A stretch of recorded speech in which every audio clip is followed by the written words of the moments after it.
Vamos a orar. Padre, nosotros queremos darte gracias una vez más por darnos la oportunidad de estar aquí, de poder ministrar a estos hermanos allí en Perú, así como los hermanos que están aquí en Ecuador. Te pedimos, Padre bueno, que las interrupciones no sean un problema para nosotros poder entregarnos por entero a la predicación de tu palabra. Sé con nosotros, Señor, y sobre todo danos de tu espíritu. Clava tu palabra en nuestros corazones y los principios que vamos a estar dando acerca de la predicación, porque te lo pedimos en el nombre de Jesús. Amén y amén. Bueno, si hay algo que nosotros debemos aprender a manejar como cristianos y como ministros del Evangelio, es la tensión que nosotros encontramos en las Escrituras entre la soberanía de Dios y la responsabilidad humana. Dios es soberano, el hombre es responsable. Es Dios el que da al hombre la fe y el arrepentimiento, pero es el hombre el que cree y el que se arrepiente.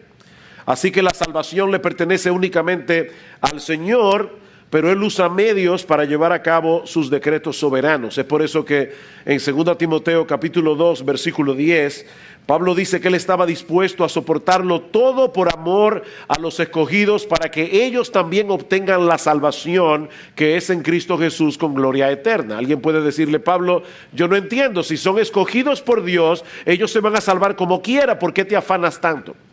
Porque Pablo sabía que Dios ha decretado usar la predicación del Evangelio para salvar a los elegidos. Así que Pablo dice, yo todo lo soporto por amor a los escogidos.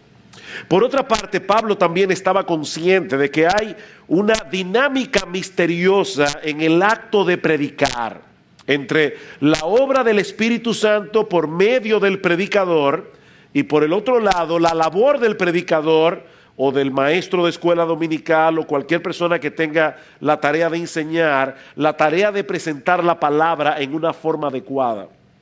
Pablo dice a Timoteo en su primera carta que los ancianos que gobiernan bien deben ser tenidos por dignos de doble honor. Y añade, mayormente los que trabajan en predicar y enseñar.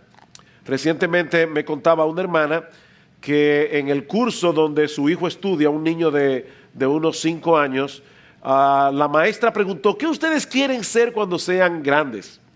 Y el niño rápidamente respondió, yo quiero ser pastor. Y la profesora estaba sumamente contenta por la respuesta que el niño había dado y le preguntó, ¿por qué tú quieres ser pastor? Y el niño le respondió, esto es una historia real, no es una ilustración. El niño le respondió, porque así tengo más tiempo libre. O sea que en la mente de él, bueno, el pastor es el que viene los domingos a predicar y se debe pasar la semana entera haciendo nada. Pero Pablo dice aquí los que trabajan en predicar y enseñar. Predicar es un trabajo. Y de hecho la palabra que Pablo usa allí es exactamente la misma que aparece en Apocalipsis capítulo 2, versículo 2, cuando el Señor le dice a la iglesia de Éfeso, yo conozco tu arduo trabajo y paciencia. Predicar es un arduo trabajo. Alguien compara la buena predicación con la buena cocina. Su esposa puede ir a la carnicería, comprar la mejor carne, la más tierna, la más jugosa, pero si ella simplemente pone la carne en el plato toda cruda y llena de sangre, probablemente usted no se la va a comer. Tiene que ser preparada de la mejor manera posible, tiene que ser bien presentada, que se vea bien, que huela bien y que sepa bien. La buena cocina requiere de esfuerzo. Ahora, puede ser que alguien cocine un buen plato por pura casualidad. Eso puede suceder, pero esa es una de esas cosas que no suelen ocurrir frecuentemente. Bueno, de la misma manera, los buenos sermones no se producen por accidente. Requieren de un esfuerzo consciente de parte del predicador, un esfuerzo que puede llegar a ser extenuante mientras se prepara para predicar semana tras semana. Tenemos que recordar que el predicador todos los lunes comienza en cero. O sea, yo no se pasa la semana trabajando en el sermón, llega el domingo, predica la palabra de Dios, el lunes no tiene nada para el domingo que viene. Y eso es todas las semanas, mes tras mes, año tras año. John Chapman decía a los predicadores, no se preocupen, los primeros 50 años son los más difíciles. O sea, en otras palabras, predicar es un trabajo de toda la vida. Así que todo aquel que quiera predicar sermones efectivos deberá vivir en esa tensión. Debe depender del Espíritu Santo mientras realiza un esfuerzo consciente para entender el significado del texto, para presentar el contenido de las Escrituras en una forma apropiada. En el día de mañana, si el Señor lo permite, vamos a ver en otra de las sesiones lo que significa predicar en dependencia del Espíritu Santo. Y es con esa conciencia que Pablo pide a los colosenses, casi al final de la carta: perseverad en oración, velando en ella con acción de gracias, orando también al mismo tiempo por nosotros, para que el Señor nos abra puerta para la palabra, a fin de dar a conocer el misterio de Cristo, por el cual también estoy preso, para que lo manifieste como debo hablar. Mañana vamos a ver ese texto un poco más ampliamente, pero Pablo está diciendo: hermanos, por favor, oren por mí, para que yo pueda presentar la palabra en una forma adecuada.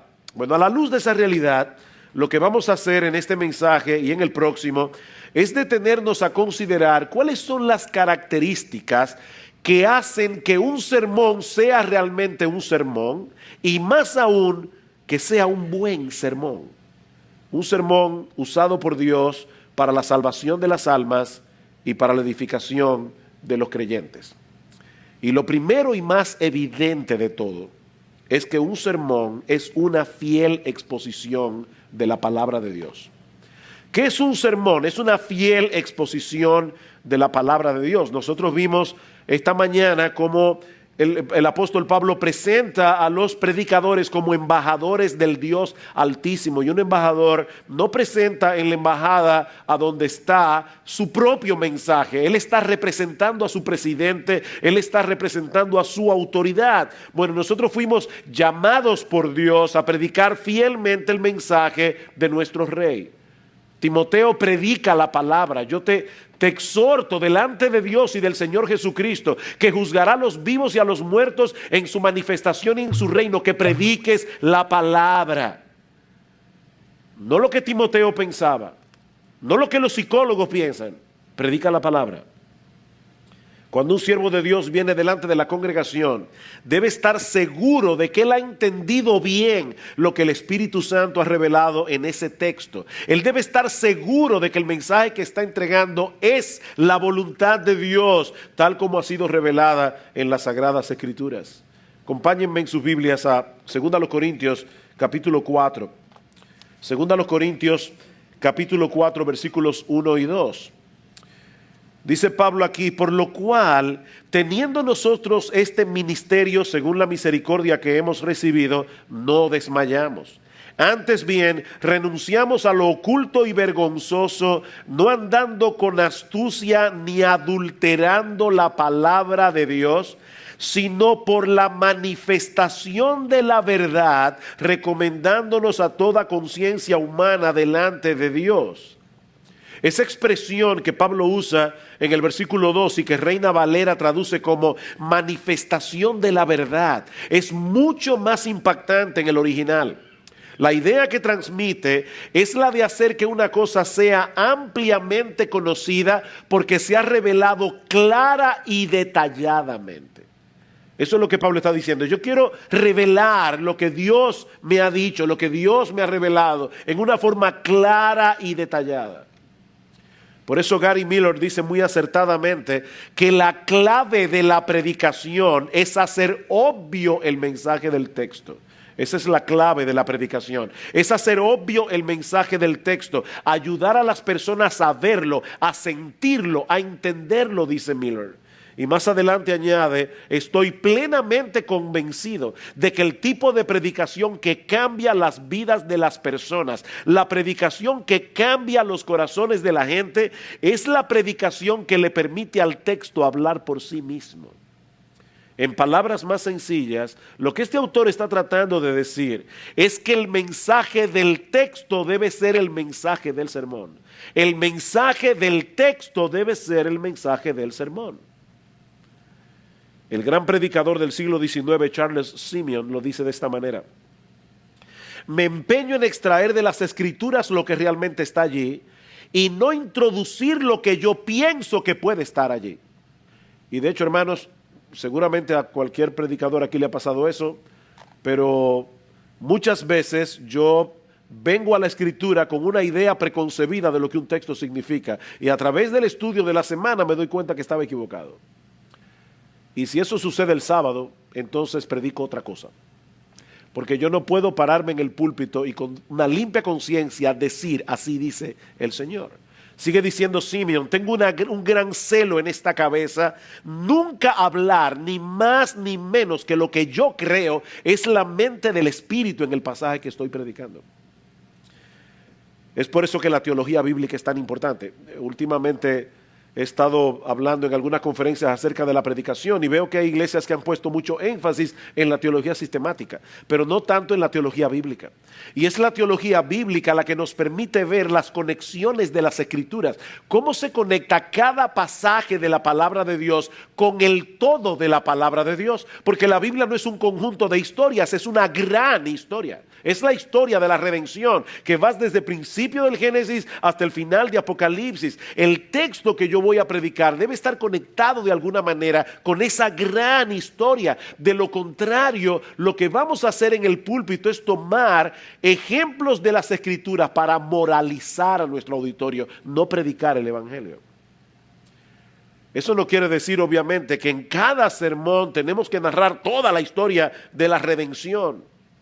Pero la verdadera predicación, como veíamos esta mañana, es cristocéntrica y evangélica. Porque Cristo y el Evangelio son el centro de las Escrituras. Lucas capítulo 24. Lucas capítulo 24. ¿Recuerdan ustedes cuando el Señor Jesucristo iba camino a Emaús? Se le aparecen dos discípulos y el Señor comienza a hablar con ellos. Ellos no reconocen a Jesús. Y ellos comienzan a decirle, qué pena, nosotros creíamos que este Jesús era el que habría de redimir a Israel. ¿Y qué les dice el Señor? Versículo 25. Oh insensatos y tardos de corazón para creer todo lo que los profetas han dicho.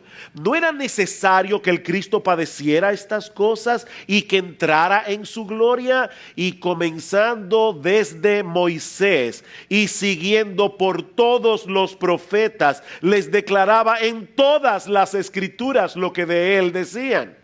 Y Cristo se está refiriendo aquí al Antiguo Testamento. ¿Qué dice el Señor? Aquí todos los textos de la Biblia hablan de mí. La Biblia entera habla de mí. Versículo 44. Y él les dijo, estas son las palabras que os hablé estando aún con vosotros, que era necesario que se cumpliese todo lo que está escrito de mí en la ley de Moisés, en los profetas y en los salmos. Entonces les abrió el entendimiento para que comprendiesen las Escrituras. ¿Cuál es la clave para entender las Escrituras? Entender que Jesucristo es el centro. Y les dijo, así está escrito y así fue necesario que el Cristo padeciese y resucitase de los muertos al tercer día y que se predicase en su nombre el arrepentimiento y el perdón de pecados en todas las naciones, comenzando desde Jerusalén. El Señor está diciendo, eso era necesario porque así lo reveló Dios en las Escrituras del Antiguo Testamento. Ahora no podemos seguir ampliando este punto. El segundo elemento esencial de un buen sermón es que posee unidad. Posee unidad. Lo que estoy queriendo decir, mis hermanos, es que el predicador no es un comentario bíblico ambulante. Es el portavoz de un mensaje. Algunos piensan que están predicando expositivamente la palabra porque toman un pasaje de la Biblia y explican el significado de cada uno de sus versículos, de las palabras más importantes de cada versículo, pero eso no es un sermón. Un sermón es un mensaje que extraemos de las Escrituras a través de un trabajo exegético profundo que transmitimos a través de la predicación. Este mensaje tiene sus partes, tiene sus divisiones, pero todas sus partes, todas sus divisiones, todas sus ideas deben ser parte de un todo, y es a ese todo que llamamos el sermón. Dice Dabney, un teólogo del sur de América del siglo pasado, antes pasado, el sermón no debe ser como una estrella, la cual envía sus rayos por todas las direcciones y se pierden en la oscuridad del firmamento. El sermón debe ser más bien como un lente que agrupa los rayos en un punto. O como dice otro autor, para nuestros oyentes será más fácil atrapar una bola que un puñado de arena. Y hay predicadores que cuando predican es como si tiraran un puñado de arena. El auditorio no sabe qué es lo que va a tomar. Hay un asunto que domina el sermón, hay un mensaje que queremos comunicar y todos los puntos, todas las ilustraciones, todos los tópicos, todas las ideas que introducimos en el sermón debe servir para transmitir ese mensaje a nuestro auditorio. En un libro titulado La predicación centrada en Cristo, Bryan Chapell dice lo siguiente: toda buena predicación requiere de un tema que por supuesto ha sido extraído a través del estudio del texto. Recuerden, el mensaje del texto debe ser el mensaje del sermón. Sigue diciendo Chapell: si el predicador no provee el tema, los oyentes instintivamente tratarán de encontrar un pensamiento unificador. Y por supuesto, cuando ellos no pueden encontrarlo, es muy probable que se sientan profundamente confundidos y dejen de escuchar. Permítanme ilustrar este punto con un ejemplo del comentario devocional de Juan Carlos Ryle del Evangelio de Marcos. Es un comentario devocional que yo recomiendo de todo corazón. Ryle fue un excelente predicador inglés del siglo XIX y sus sermones pueden ser tomados como ejemplos dignos de ser imitados, y sus comentarios de los evangelios son un recurso invaluable como lectura devocional y están en español. Ahora, si tratamos de convertir los comentarios en los evangelios en sermones, podemos tener problemas. Por ejemplo, Marcos capítulo 11, versículo 12 al 21, no tienen que buscarlo, pero allí vemos cuando Cristo maldice la higuera estéril y purifica el templo de Jerusalén. Ryle toma este texto como un todo y extrae algunas enseñanzas prácticas que podemos derivar del pasaje. En primer lugar, dice Ryle, encontramos aquí una prueba de que el Señor Jesucristo era en verdad un hombre. Él era Dios, pero era hombre. Porque el texto dice en el versículo 12, cuando salieron de Betania tuvo hambre. Entonces, Ryle ahí desarrolla la doctrina de la humanidad de Cristo. En segundo lugar, vemos en este texto el gran peligro de una religión que consiste en formas externas, pero que no produce frutos. Y de hecho, ese es el significado espiritual de la acción de Cristo al maldecir la higuera.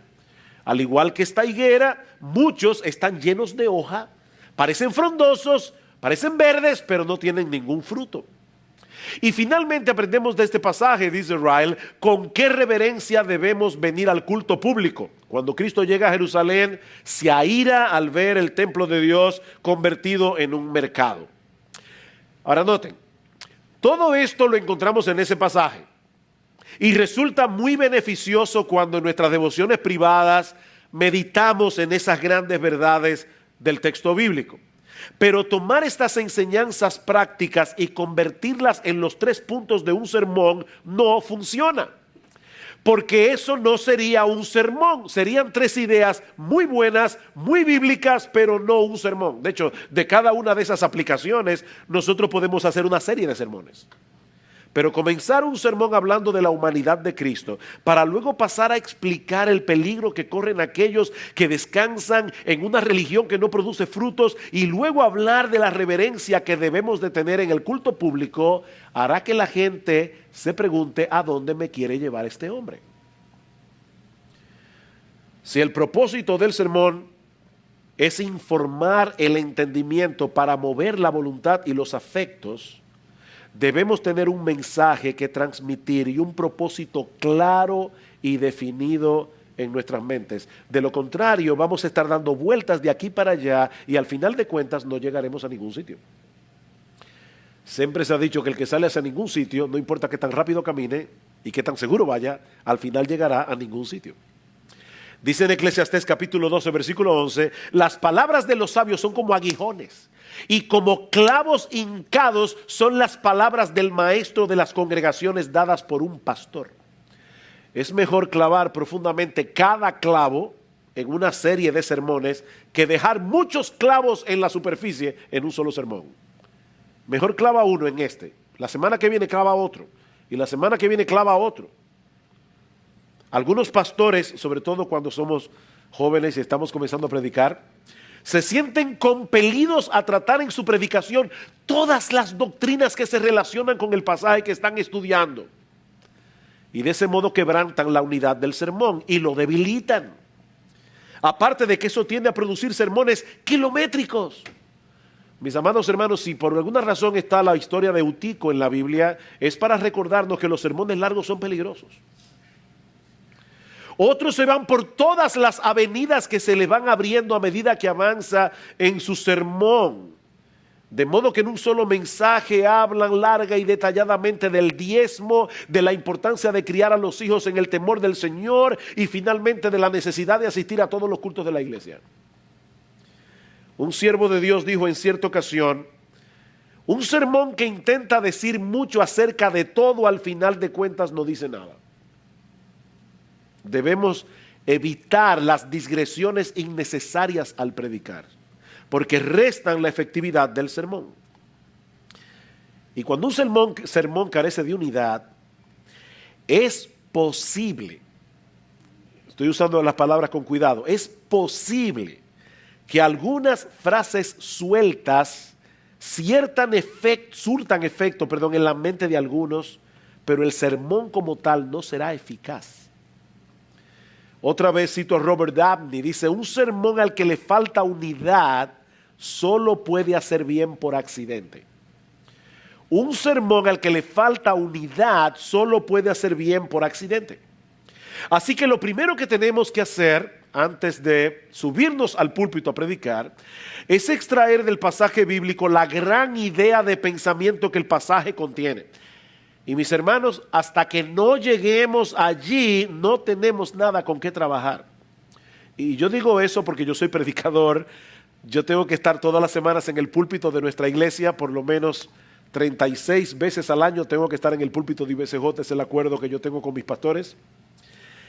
Y cuando uno ve que el sermón está crudo, y que es miércoles, y es jueves, y es viernes, y llegó el sábado, y todavía yo no estoy completamente seguro de cuál es el mensaje que yo voy a predicar a la luz de ese texto, fácilmente me veo tentado a comenzar a hacer el sermón porque el tiempo se me está agotando.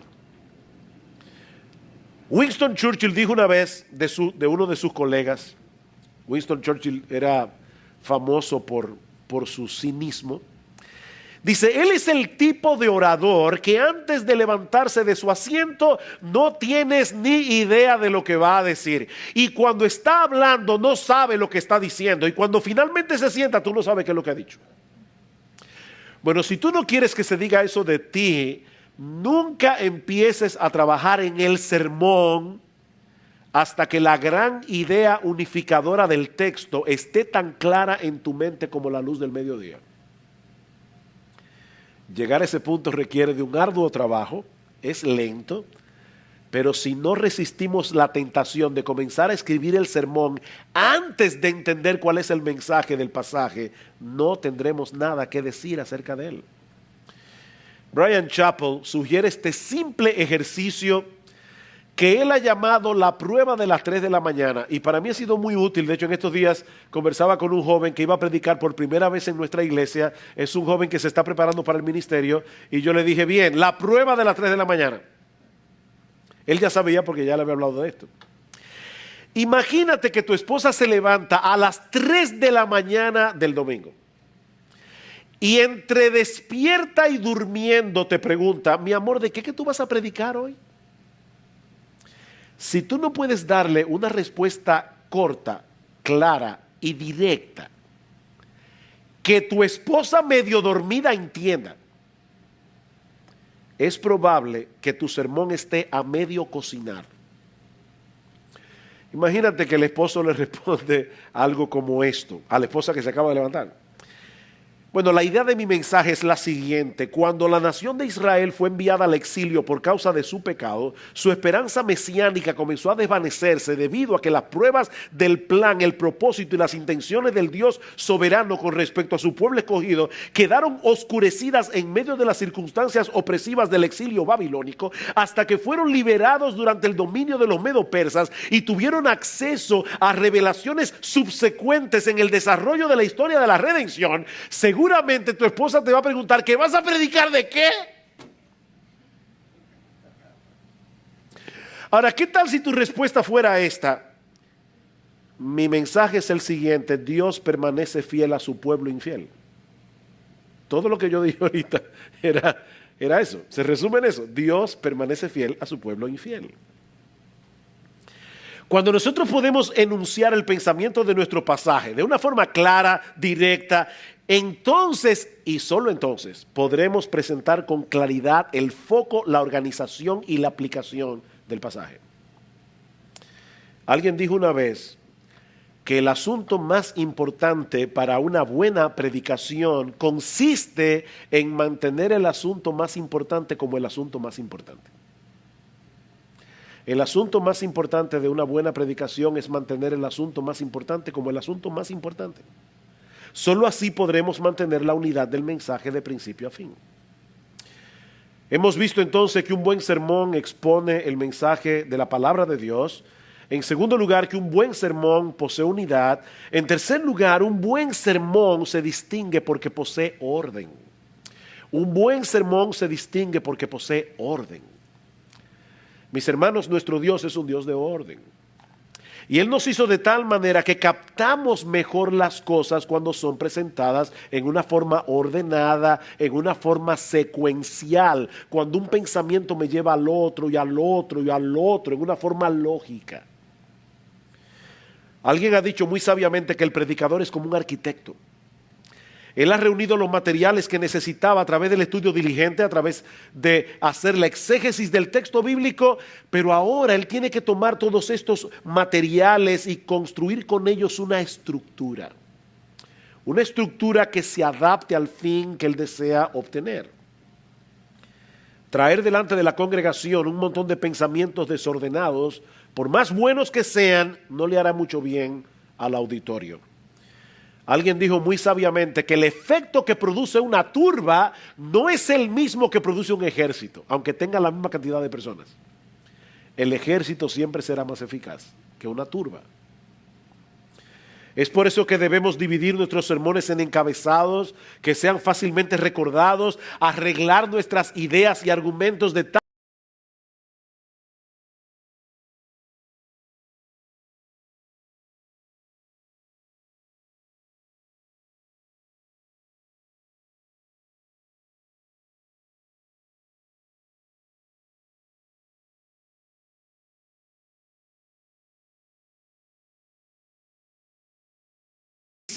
has tenido problemas predicando el evangelio en muchísimos países de Europa y ahora quieres llegar a la capital del imperio. ¿Por qué, Pablo? Porque el evangelio es poder de Dios para salvación a todo aquel que cree. Y Pablo, ¿por qué el evangelio tiene ese poder para salvación? Porque en el evangelio la justicia de Dios se revela por fe y para fe, como está escrito, mas el justo por la fe vivirá. Pablo, ¿y cómo es que yo necesito escuchar esa salvación que el evangelio proclama? ¿Cuál es el problema en el que yo estoy? ¿Por qué necesitamos escuchar el evangelio? Porque la ira de Dios se revela desde el cielo contra toda impiedad e injusticia de los hombres que detienen con injusticia la verdad. Hay una secuencia de pensamiento. Pablo está llevando el pensamiento de sus lectores hasta un punto. Y al final, cuando llega al capítulo 11, es que dice: por lo demás, hermanos, por las misericordias de Dios, os ruego que presentéis vuestros cuerpos en sacrificio vivo, santo, agradable a Dios. Debemos presentar las escrituras en una forma ordenada. Eso no solo será de gran ayuda para el predicador, porque va a recordar más fácilmente su mensaje, sino que será de gran ayuda para los que lo escuchan. John Brodus presenta 4 ventajas de un buen arreglo en el sermón en lo que respecta al auditorio. En primer lugar, un buen arreglo es necesario para que el discurso sea entendible. Cuando el plan del predicador es defectuoso, generalmente los oyentes sienten la dificultad, aunque no se dan cuenta de dónde procede. La iglesia no sabe homilética. Y ellos no pueden decir: este sermón tiene un problema, pero ellos saben que hay un problema. O simplemente dicen: no me gustó, yo no entendí nada. Alguien me hizo recientemente una anécdota de un individuo que va a predicar a una conferencia, a una iglesia, y cuando termina de predicar, los hermanos se ponen en fila a darle la mano, y un hermano o alguien allí viene, lo saluda y le dice: Señor, quiero decirle que su sermón fue un desastre. Yo no entendí absolutamente nada. No tenía cohesión. Yo no sabía para dónde usted iba. Y el individuo se queda en shock. Siguen viniendo las personas y el hombre vuelve y se mete en la fila. Y le dice, además de todo, quiero decirle que sus aplicaciones son incoherentes. Honestamente, usted es un predicador muy aburrido. Estaba loco porque terminara. Luego vuelve otra vez, sale, siguen las personas saludando. El hombre se mete en la fila de nuevo. Llega delante de este hombre y vuelve en el mismo tono a criticarle el sermón. Bueno, el predicador se va al almuerzo que tenía la iglesia después de la conferencia. Estaba cabizbajo, obviamente. Y los hermanos pastores vienen y se preocupan. Pastor, ¿qué le pasa? Dice, no, que, óigame, este individuo que está allí, ese señor que está allí, me dijo cosas terribles de mi sermón. Y los pastores le dijeron, no, hermano, no se preocupe. Es que él está loco. Ese es un señor que está loco, él está mal de la cabeza, así que no le haga caso. Él simplemente repite lo que escucha de otros. Eso pasa cuando un sermón no tiene orden. En segundo lugar, un buen sermón, bien arreglado, contribuye a hacer el discurso agradable de oír y fácil de entender. Es agradable de oír y fácil de entender. Pocas cosas frustran más a un auditorio que no saber con certeza hacia dónde se dirige el predicador. Cuando eso sucede, es difícil de mantener el interés y la atención de los oyentes. En tercer lugar, dice Brodus, el buen arreglo hace el discurso más persuasivo. Más persuasivo, y él usa esta ilustración. El que quiere romper una roca con un mazo, no golpea donde quiera, sino que multiplica sus golpes en un punto o sobre determinada línea. Bueno, lo mismo debe ser cuando se trata de mover la voluntad. Golpea en el mismo punto. Y finalmente hace que el discurso sea más fácilmente recordado. Cuando el predicador es ordenado y lógico en su exposición, los oyentes no solo pueden seguir con facilidad el hilo de pensamiento del predicador mientras predica, sino que luego van a poder recordar sus puntos y sus argumentos más importantes, a veces hasta semanas después de haber oído la predicación de la palabra.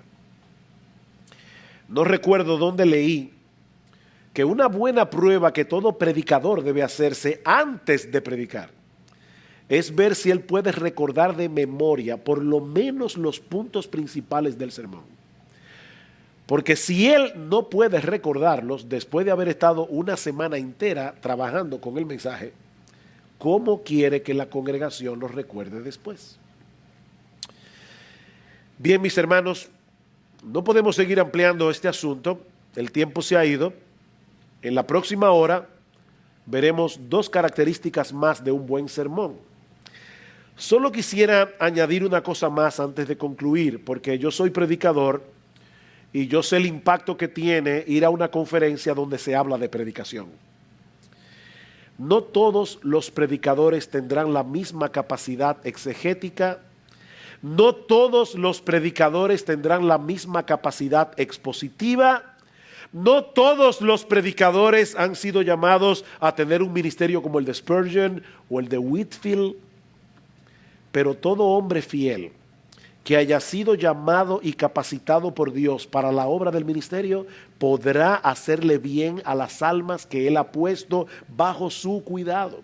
Si pone todo empeño en exponer el texto bíblico en una forma clara y aplicativa, y al final de cuentas eso es todo lo que importa. Yo le digo a veces a nuestra congregación, en República Dominicana tenemos algo curioso, y es que se celebran muchas conferencias al año y van grandes predicadores. Y nosotros nos beneficiamos de eso y animamos a nuestros hermanos a ir a las conferencias.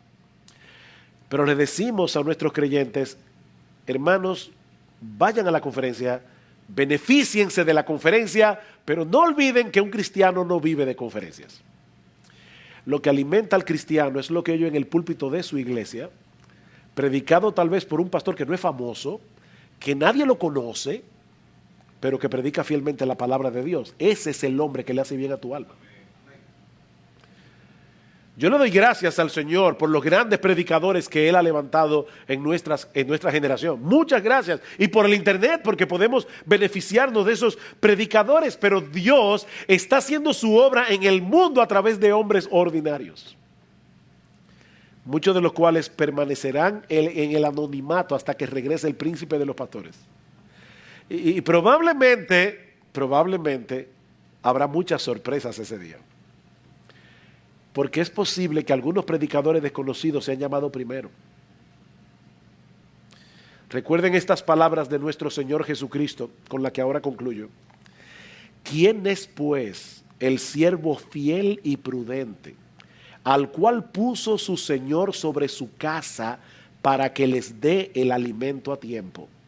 Bienaventurado aquel siervo, al cual cuando su Señor venga, le halle haciendo así. Aunque sus sermones no estén en YouTube, aunque nadie fuera de su iglesia lo escuche, bienaventurado aquel siervo, al cual cuando su Señor vuelva, le halle haciendo así. Vamos a orar y pedir al Señor que grabe estas verdades en nuestras mentes y corazones. Padre, queremos darte gracias una vez más y ahora por habernos permitido tener esta transmisión sin interrupción.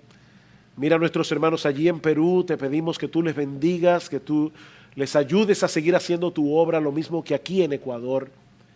Te alabamos, Señor, y te bendecimos y te pedimos que nos ayudes. No queremos ser famosos, queremos ser eficaces, traspasando el mensaje de tu palabra.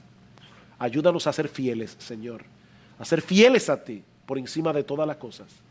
Porque te lo suplicamos en el nombre de Jesús, quien merece toda la gloria, toda la honra y todo el honor por los siglos de los siglos. Amén y amén.